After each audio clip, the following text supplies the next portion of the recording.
Assalamualaikum warahmatullahi wabarakatuh.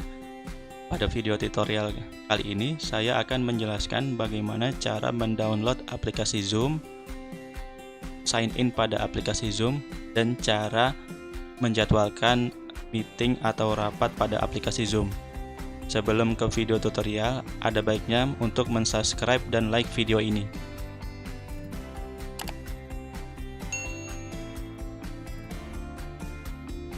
Cara yang pertama adalah untuk mendownload aplikasi Zoom.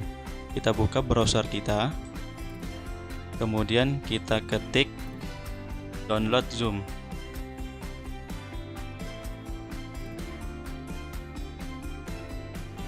Kemudian kita pilih yang paling atas.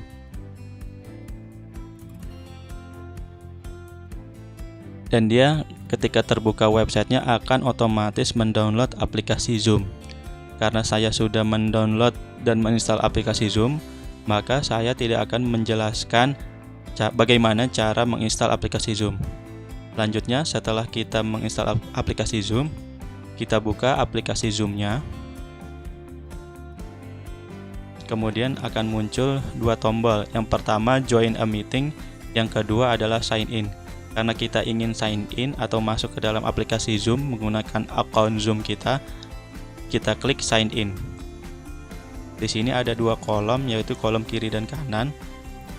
Saya akan menjelaskan kolom kanan terlebih dahulu. Yang kolom kanan ini apabila kita menggunakan Google atau Facebook, kita dapat sign in di sebelah kanan ini.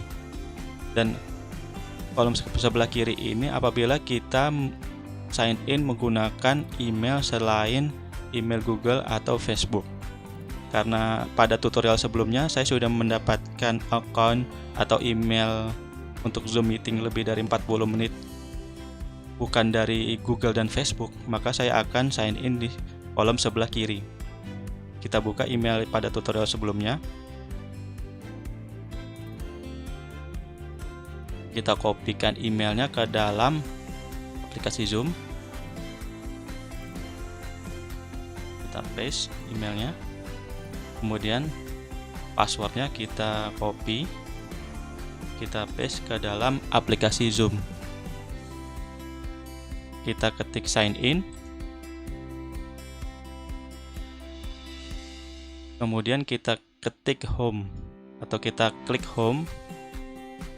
Di sini muncul 4 menu. Yang pertama adalah new meeting, yang kedua adalah join, yang ketiga adalah schedule, dan yang keempat adalah share screen. Yang pertama adalah new meeting. New meeting ini apabila kita memulai rapat tanpa dijadwalkan. Yang kedua adalah join. Apabila kita mempunyai ID dan password suatu rapat, kita bisa join menggunakan tombol ini dengan memasukkan ID dan password yang kita dapatkan tadi. Yang ketiga adalah schedule. Schedule ini adalah berfungsi untuk menjadwalkan rapat yang akan kita laksanakan. Yang keempat adalah share screen. Share screen ini berfungsi untuk membagikan layar komputer kita kepada peserta rapat. Karena di sini saya akan menjelaskan schedule, maka saya akan mengklik schedule. Kita klik.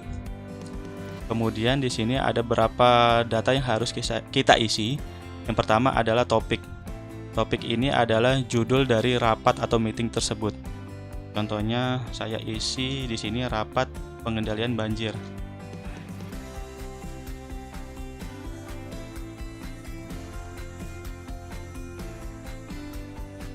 Kemudian di sini ada start. Start itu di sini terdiri dari tanggal dan waktu mulai rapat. Misalnya kita menschedulkan tanggal rapatnya tanggal 1 Oktober, kita pilih di sini tanggal 1 Oktober.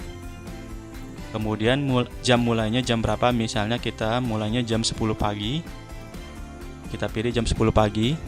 Kemudian duration ini adalah durasi dari awal rapat hingga akhir rapat. Misalnya saya akan menjadwalkan durasi rapatnya selama 3 jam.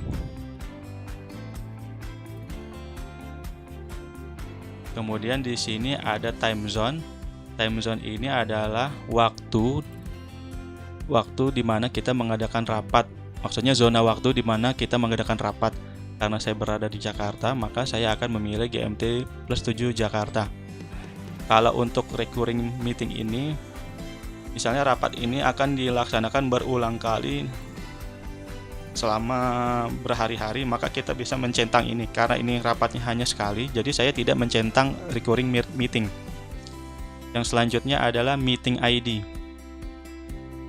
Meeting ID ini ada dua pilihan. Yang pertama, generate automatically. Yang kedua adalah menggunakan personal meeting ID. Kalau generate automatically ini, setiap meeting akan diberikan meeting ID secara acak, dan kalau yang kedua ini dengan menggunakan meeting ID pribadi, atau setiap meetingnya akan sama meeting ID-nya. Yang ketiga adalah password. Password di sini adalah password untuk masuk ke dalam meeting yang kita laksanakan. Karena contohnya adalah karena ini rapat pengendalian banjir, maka saya membuat passwordnya adalah rapat banjir. Yang selanjutnya adalah video. Video di sini opsinya adalah ketika masuk ke meeting dimatikan atau dinyalakan. Dan di video ini ada dua pilihan untuk host dan peserta rapat.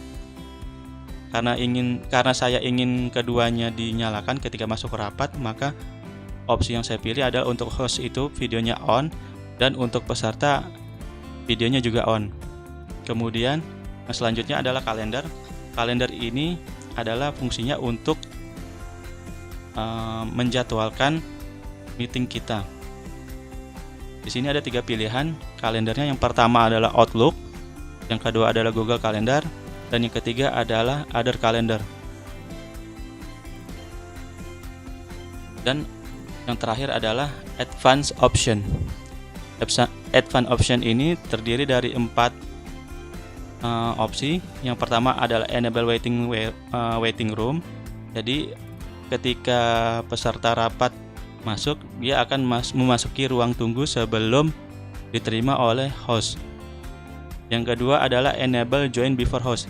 Ketika hostnya belum masuk dan peserta sudah masuk duluan, jadi peserta bisa masuk sebelum host. Yang ketiga adalah Mute Participant Upon Entry. Maksudnya adalah di sini mic dari peserta ketika masuk ke dalam meeting atau rapat ini akan otomatis dimatikan. Yang keempat adalah otomatis untuk merekam rapat ini ke dalam komputer. Karena pilihan yang 4 ini tidak saya gunakan, maka saya hanya memilih pilihan 1-3. Setelah terisi semua, maka kita klik schedule. Kemudian dia akan membuka browser untuk login menggunakan akun Gmail kita. Karena saya sudah login, dia otomatis login.